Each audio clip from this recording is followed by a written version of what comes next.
This is Sawyer Robertson, and you're listening to the Bearcast on SicEm365.com. Welcome into the Bearcast on SicEm365.com. I'm here with Colt Barber, and we have kind of a special episode just because we have to break down this huge news that happened on the first day of fall camp. A Baylor wide receiver, Ashtyn Hawkins, was officially cleared by the NCAA and granted his final season at Baylor, which will be his fifth season at the FBS level.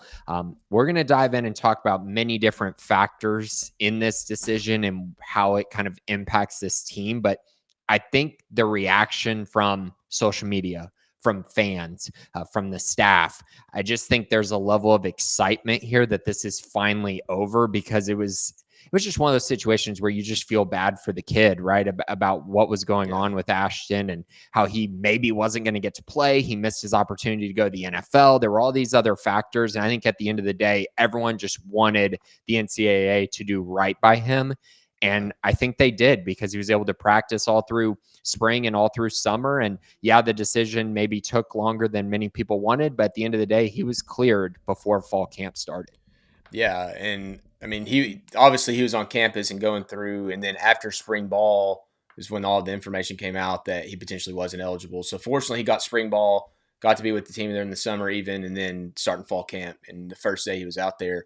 And we don't know the full situation, because I don't know, unless Ashton just comes out and explains what happened, we'll ever really know. But having a guy that's already played 4 years, played 3 at Texas State, 1 at Baylor, down to get another one. There was something unprecedented that happened to allow him to get this year.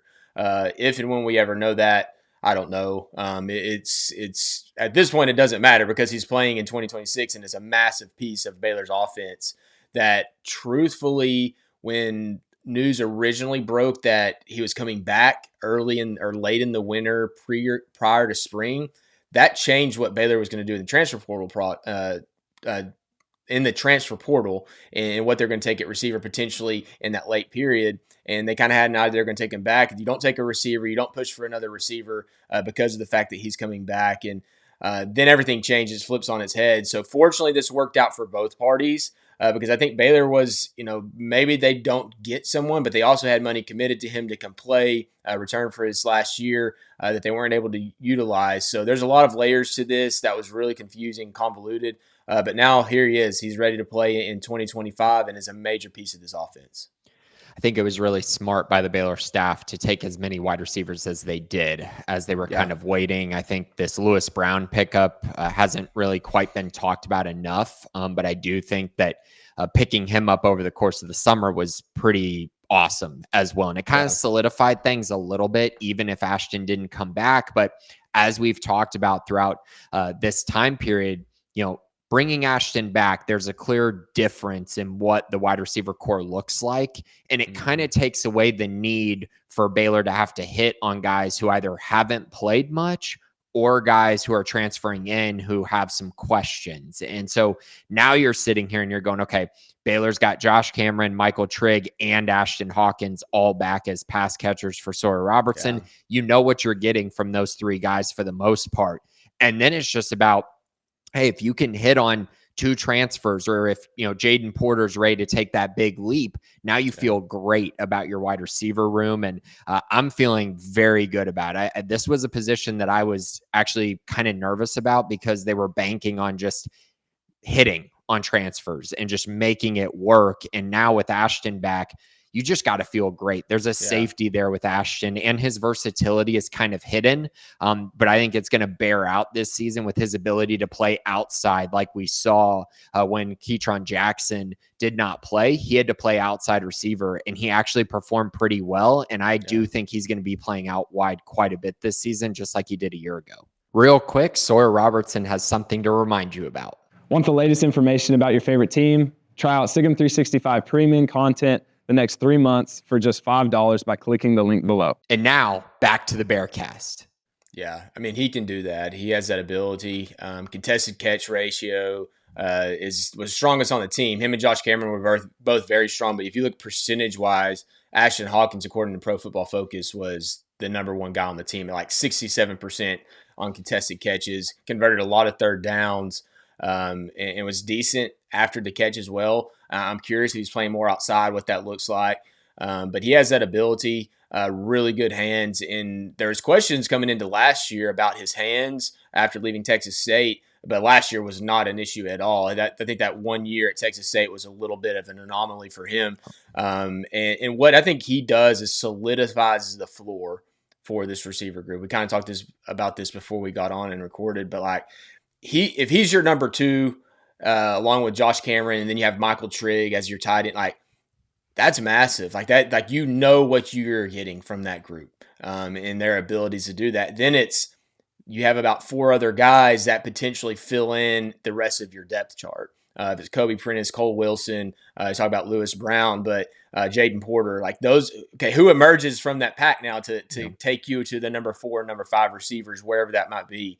And Trigg is really interesting for this group because if it's another tight end emerging that allows him to be more flexible, maybe he plays some more true receiver because he has that ability. We saw it last year on the perimeter blocking, his ability to do that, but also catch passes, and the way to utilize him.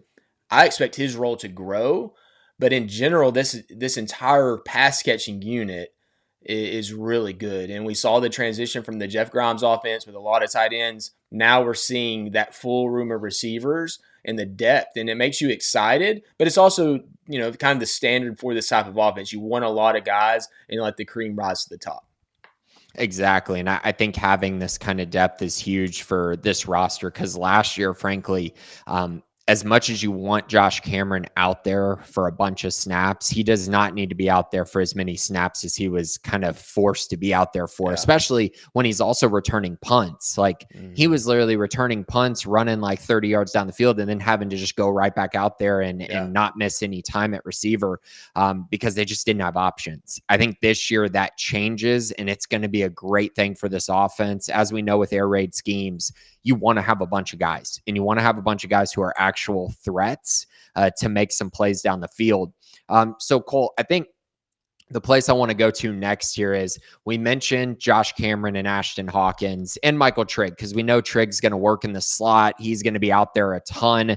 Baylor's going to be out there with him and 3 wide receivers, probably more than anything else this upcoming season. Maybe him with 4. We'll see on that. But just kind of looking at the room, is this your expectation as well? I have Ashtyn Hawkins, Josh Cameron, Kobe Prentice, Cole Wilson, Lewis Brown, and then Jaden Porter as the 6 wide receivers who I think are going to play the most this season. Is that where you're at as well? Yeah, I mean, I think that's where you lean into. I don't know if you look at the rest of the group, it's freshmen, some walk-ons, and I mean that's Tyler Kirkwood coming in as a transfer. You would love for a guy like that to explode and have a big year, but his career numbers aren't anything staggering, and he was playing at Southern. And so I think that he has a role on this team, but outside of that, those are the 6 guys that you have a lot of depth, unless you just face a rash of injuries that crushes it. But, you have a lot of guys plus Trigg, plus a guy like Matthew Klopfenstein who knows what happens with him this year in the pass catching and his ability. Kelsey Johnson's back. And so there's so many pass catching options. And then you throw in the fact that Bryson Washington and Dawson Pendergrass are both good pass catchers. Statistically, I mean, it's going to be hard to get all of those guys touches in the passing game. And so who comes after that? I don't think there's room for anybody after that. I think that if you can redshirt those freshmen and get them, the growth that you want from a redshirt year. Maybe some guys are, pushed into action with injuries, but they all have 4 games to play. I'm excited about the way the depth is building up. Next year is going to be a challenge with as many guys as you lose, but at the tight end position as well.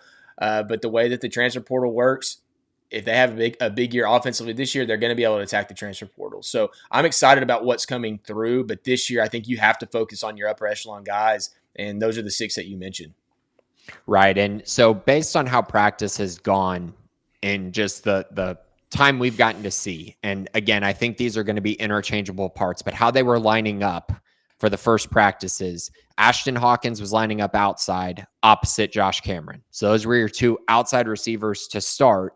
And your 2 inside receivers were Kobe Prentice and Cole Wilson when Trigg was not out there. Obviously, if Trigg's in there, then that changes. But that's how those four were lining up. And then the other two that we mentioned, Lewis Brown and Jaden Porter, were both playing outside.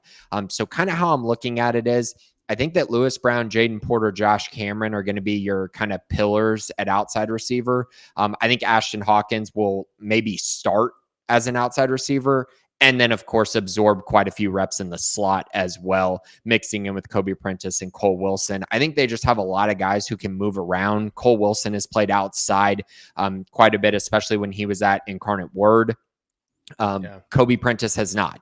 Kobe Prentice has been a pure slot receiver during his time at Alabama for the most part. But I do think in this offense, the way that Jake Spavital uses motion, the way he gets guys kind of aligned, it doesn't really matter too much about what position they're starting at, because a lot of times you'll have Ashtyn Hawkins starting out wide and then he comes in motion and he technically ends up being a slot receiver of some kind. So I don't think it matters a ton, but I do think it's nice to kind of get that in your mind of where these guys might be playing at the moment and then what their roles may be. And I think that's really important to start this conversation. But I do think in general, the depth is solidified with this addition. Yeah, it is. And you look back to last year and Ashton playing slot. Who was the other option at slot last year? Monterey. It was bad. Yeah. Yeah, I mean, there was not depth there because of the way that the roster was constructed with the previous offense. And so you go into this year and you say, okay, let's say Kobe Prentice can play straight up slot, and that's what he's doing. Cole Wilson has that ability. And then you throw in Michael Trigg, who can line up there. Maybe Jaden Porter plays some there. That allows Ashton, if you feel like he's your best option on the outside, to play more outside. Where last year, I don't know if that was ever a viable option because of the depth specifically. So he played primarily at slot. Now you have guys, if you feel good about them playing slot, then you allow that flexibility to happen. You have to get your three best guys on the field if you're playing with three receivers and a tight end. So you manipulate that to make it your best three, and then you bring in the depth after them. And I think it's not unspoken, but Trigg's flexibility is what just kind of masks everything else that goes on with this, because his ability to, we saw how many times he was lined up outside the numbers, and not only is he just out there to block, but if you don't cover him, that's an issue. He's going to make plays. I remember the fake screen and go. I can't remember who they ran it against, which game that was. It was across the middle of the field, and they missed him. But his ability to do that makes everything kind of fall into place because he's not your natural, pretty stiff tight end that's out there. He can make a lot of plays in the passing game. And then Ashton's versatility. And Josh's, he's not necessarily versatile, but he's just so good at what he does that he's in his spot, but you just trust that he's going to get things done. You needed slot receivers to kind of clear space for him and do things. But I really like this group. I think it's really promising. And the best part is that Sawyer, Michael Trigg, Josh Cameron, and Ashtyn Hawkins have all played together. Now you're throwing in guys that are going to be able to work in and kind of fill out their spots. You're not replacing an entire receiver corps this year, and that's massive. Absolutely. I just wanted to mention this really quick because we're talking about him potentially playing outside and in the slot and kind of what that could be. Last year, he played 155 snaps out wide compared to 431 in the slot. So definitely when they had their full, allotment of guys, which was not very often when you're talking about Keytron Jackson and Hal Presley, because those guys did miss some time. He had to play outside. When that wasn't the case, he played in the slot. But I do want to go back to 2023 at Texas State. He actually played 595 snaps out wide. So I think that's an interesting thing just to mention because he has done it more than any of the other guys on the roster, with the exception of Josh Cameron and Lewis Brown, as far as playing outside. So I just think he's going to be such a versatile piece. And I think that's probably one of those areas that I don't know that people are going to talk about a lot, but I think it's very important to have another option out there because as we saw last year, things happen. Things absolutely do happen. You lose some guys for stretches and you need to have guys who, can move around. I also want to mention he's got nearly 2,000 snaps during his 4-year FBS career. So a ton of experience, and then mix that with this kind of production, which he's posted over 2,300 yards and 16 touchdowns in his career. So he's going to produce. He raises the floor of this group. I think he raises the ceiling of this group as well because of that safety. And so for that reason, it makes this just a massive one. I'm sure Sawyer Robertson was super excited. The entire team seemed really excited. And I think this is just such great news for Ashton. And honestly, we don't give much respect, or we don't congratulate the NCAA very much on decisions they make, but this was the right one based on how this timeline played out. And I think I speak for everyone who watches Baylor, all the fans, all the staff, just very thankful that this happened for Ashton and that he gets an opportunity to come back and finish his career as a Baylor Bear. Yeah, the last thing I'll say about this is that I think for the early season games, this is monumental. And not that it means that they go out and win, beat Auburn, beat SMU, but I think it just solidifies their opportunity to go out and win those games, because you're not battling the turnover. I mean, you look at SMU and what they're replacing on both sides of the ball, what Auburn's trying to rely on both sides of the ball in terms of transfers, and Auburn has a lot of talent and SMU has a lot of talent, but that stability and culture mean a lot. And to have that repertoire with their players, with your teammates going into a season like this is massive. And Ashton is a layer to that is invaluable. And I'm anxious to see how that benefits Baylor in these first couple of games. That's a great point, because, I mean, just going through these previews and kind of how I've looked at Baylor's schedule, I think Auburn actually might be the best secondary that Baylor faces all year. And it's in the first game of the season. So to have playmakers like this out there and guys who you can trust is going to be key when you're playing against an SEC defense that has a secondary that's this good. It's going to matter a lot. And so I think that's a really good point. And Baylor's toughest games are early in the season. And so you really need to get off to a hot start, and having experience and guys you can rely on and trust is huge. So that's it for Ashton Hawkins. This is incredible news. He's already been practicing for a while, but of course, fall camp rolling now, and he's getting out there, getting a ton of reps. Colt and I will be back like we always are to talk more Baylor football, Baylor fall camp, recruiting. We're going to have a premium mailbag that comes out soon as well. So be sure to check that out on Sikkim 365 Premium. But thanks for listening. This has been the Bearcast on Sikkim365.com.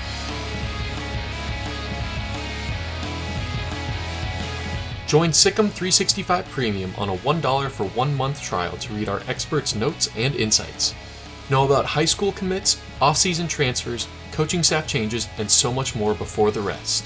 Also, download the Sikkim 365 app on your iPhone today to get instant notifications of breaking news, read up on the latest inside info, easily interact with other Baylor fans on our forums, and get alerts for anything published by your favorite staff members.